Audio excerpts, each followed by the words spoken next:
L'objet le plus exceptionnel que le peuple d'Israël devait placer dans le Mishkan, le sanctuaire, c'était le Mizbeach Hazav, un autel en or pour y faire des offrandes d'encens de substances aromatiques. Vers Asita Mizbeach Miktar Ketoret.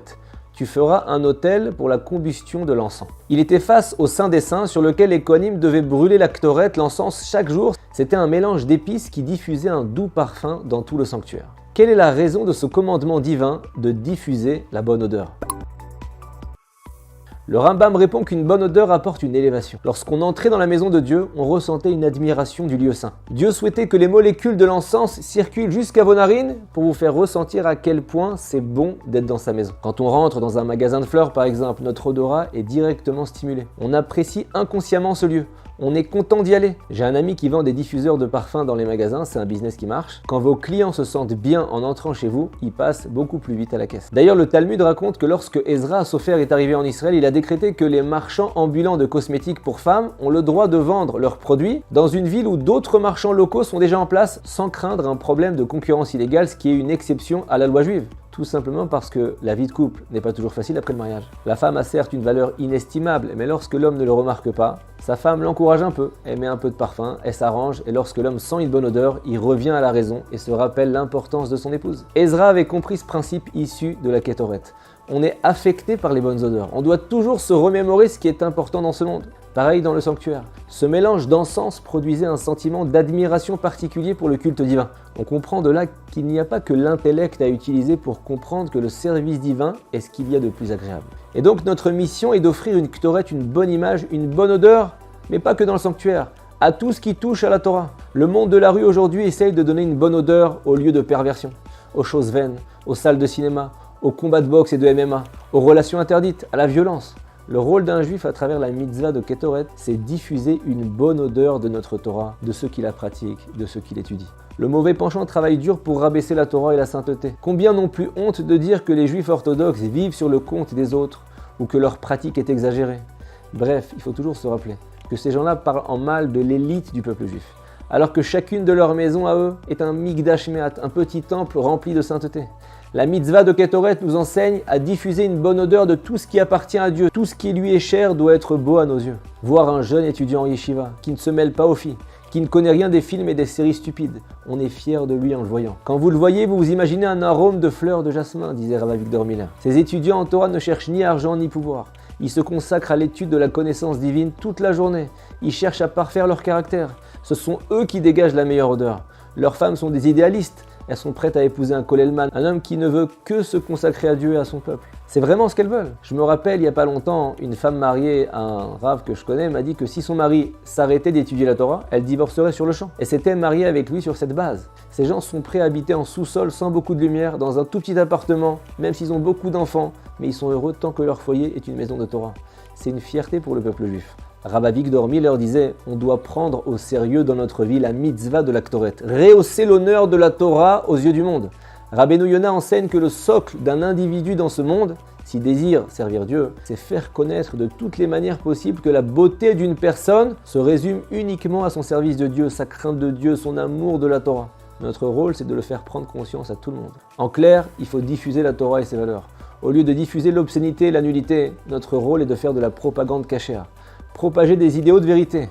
Nous sommes tous un agent de Dieu envoyé dans ce monde pour prendre la parole. Pas besoin d'être un orateur, un conférencier professionnel. Chaque homme, chaque femme, chaque garçon, chaque fille a le moyen de prendre la parole en faveur de Dieu et de sa Torah, au moins en parlant à ses amis. Vous allez à un mariage, à une réunion familiale. Imaginez un plan juste avant d'y aller. Préparez un petit discours sur la belle yeshiva que vous avez visitée hier, sur le nouveau livre Kadosh qui contient de merveilleuses idées de Torah que vous avez lues avant-hier. À chaque fois une autre idée. Vous êtes seul à la maison avec votre femme, faites une remarque sur une mitzvah. Qu'est-ce qu'elle est incroyable cette mitzvah.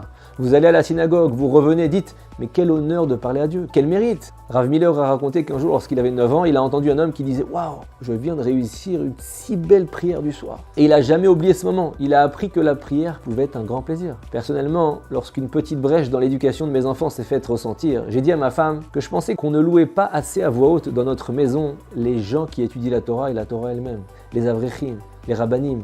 On n'entend rien, on n'en parle pas, on le pense peut-être, mais on ne le diffuse pas activement, cette bonne odeur qui donnerait une élévation et un appétit à nos enfants pour être toujours plus proches de la Torah. Pas besoin d'être un érudit pour ça. Tout le monde peut être un militant. Avant de vous retrouver à la table de Shabbat, préparez quelques mots sur l'importance de prier avec concentration, l'importance de ne pas parler à la synagogue, l'importance essentielle d'étudier la Torah.